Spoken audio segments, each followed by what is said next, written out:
Siguro naman ramdam nyo na yung mga nangyayari sa mundo natin ngayon na puro patayan, digmaan at kasiyahan na lang ang iniisip at hindi ang Diyos.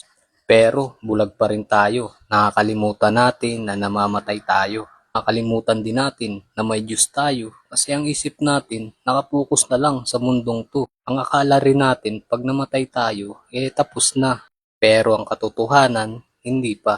Kasi pag namatay tayo, may dalawang lugar tayo na mapupuntahan, sa langit or sa impyerno.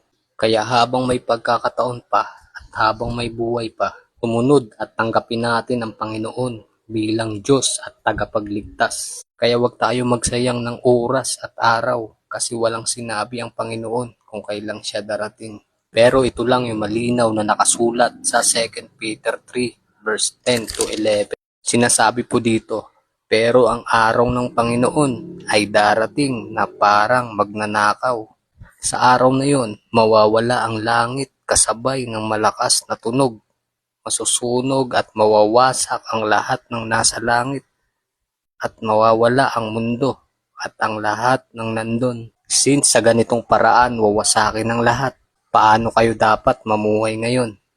Dapat maging banal kayo at dapat lagi kayong sumunod sa Diyos. If you agree, type Amen.